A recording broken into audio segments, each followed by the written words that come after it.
It's Jordan from the Mulligan brothers, and today's interview highlight is with Master Shi Heng Yi. And he poses the question, how well do you really know your body? This was such an interesting conversation in the interview, and it talks about the fine detail of how well we know the movement of our body, the feel of our body. One of my favorite conversations I had with Master Shi Heng Yi. Guys, if you want to support these projects in the future, please head over to mulliganbrothers.com, where you can now buy the Inspire Change t-shirts and much more. And also hit the join button down below for exclusive membership benefits. But before that, let's jump into the highlights. So, for example, in one of the group practices that we had today, you saw one of our teachers, and he spent here, for example, in the past, he was a novice inside our monastery, but meanwhile also he found another passion, which is, for example, dancing. But it always remained the same, that he just has this energy to keep people, to push people. And this is why we from time to time take him, that he's training our disciples. And what they were practicing today outside there was a so-called Taolu.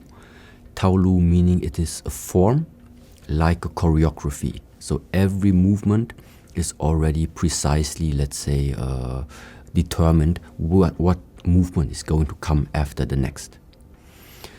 And so in the beginning states, for what is this type of training? Number one is, first of all, you learn to coordinate yourself. Number one is about your own coordination.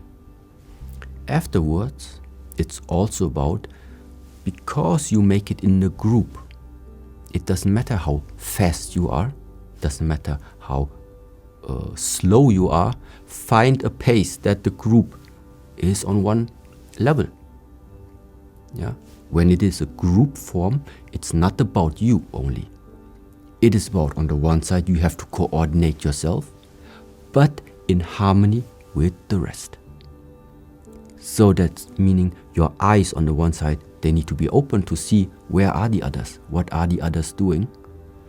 But on the same side, you are inside of yourself. And so these are very slight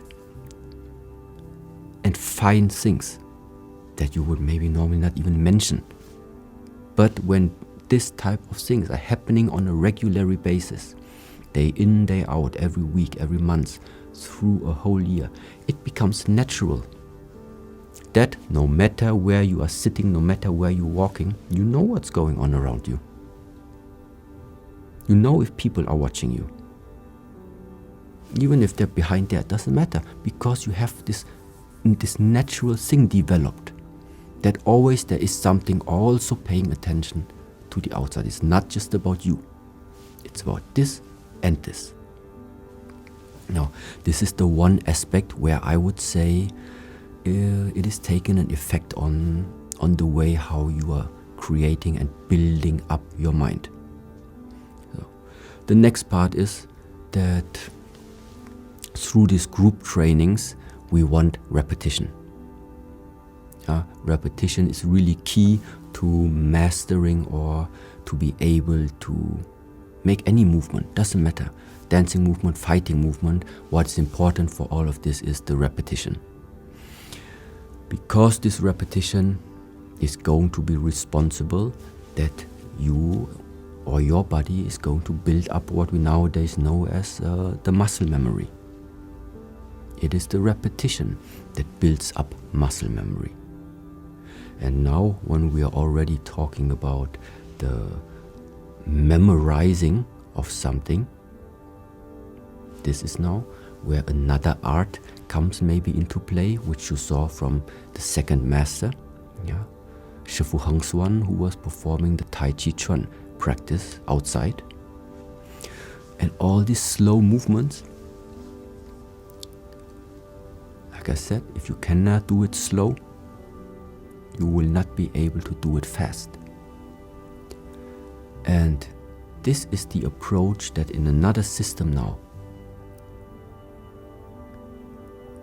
we are using to very, very slowly be aware of each single millimeter and program your muscles exactly in this way. So it's always about programming. We humans are a product of programming until you realize it. What is on our mind about good and bad, what we like to eat and don't like to eat, very often these things have been somehow implanted into us. The question is, do you know about them or not? Programmation is not the problem. Conditioning of the human, this is not the problem. The problem is the unconscious conditioning. Meaning, things that are taking influence on your life, but you don't know about it. This is the problem.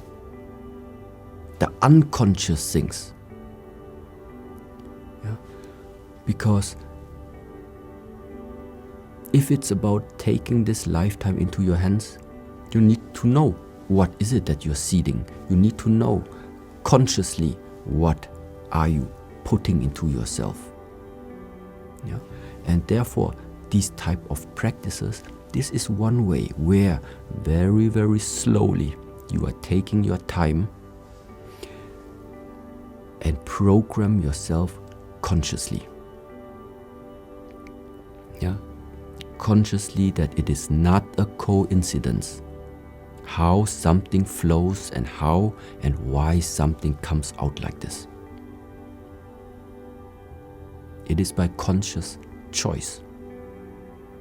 It is the same way then when you compare now to the last training session where you maybe have really the sparring, the fighting itself. It has nothing to do with slow anymore. It has also nothing to do with soft anymore. There you have the fire. There you have the simple physical intensity, but which is also an important part of the daily life, because it's not about relaxing the whole day long. Even if you would have the capacity to not work, you don't have to work anymore. You can only spend time and going on holiday. Yeah, but how long do you want to lie on the beach until you get bored?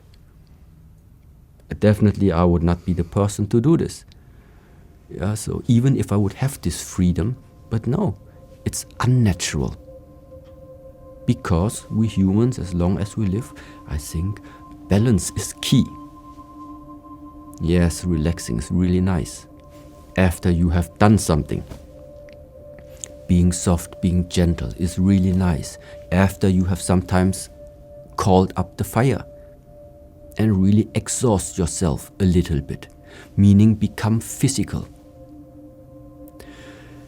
And especially when we are now in this field of Buddhist teachings, meditation, the power of the mind, the power of the thought. Yes, it's very nice things to talk about. But it is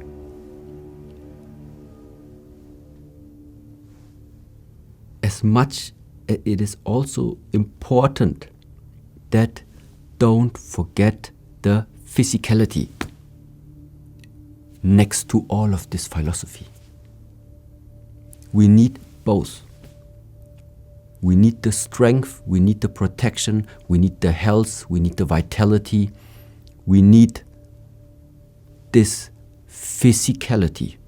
We need to have it in order that we're able to deal with all of the soft things and the fine things.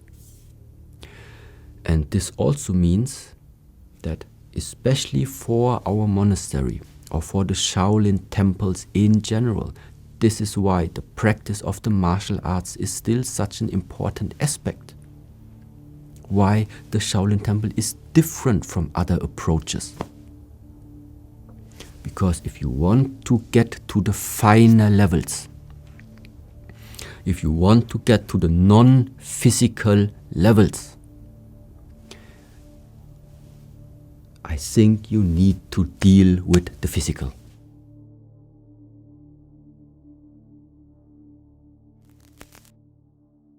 that was another amazing wisdom nugget from Master Shi Heng Yi. Again, one of my favorite teachers of this year, and hopefully going forward we work with him in the future. Go show them some love. If you enjoyed the project, guys, none of this is possible without your support at mulliganbrothers.com, and using that join button down below. You can buy the t-shirts that help support these projects. We take our film crew with us all the way around the world to find the best and inspirational teachers, stories, and without you, it's just not possible. So thank you so much to everybody who's done that so far. And if you are doing that, please hit us up on Instagram and let us know. Say hello at Jordan Mulligan Brother. I will get back to you, and all the support is appreciated. Have a blessed and productive day. The whole team just wants to say thank you. And yeah, go inspire some change, and I'll see you in the next one. Peace.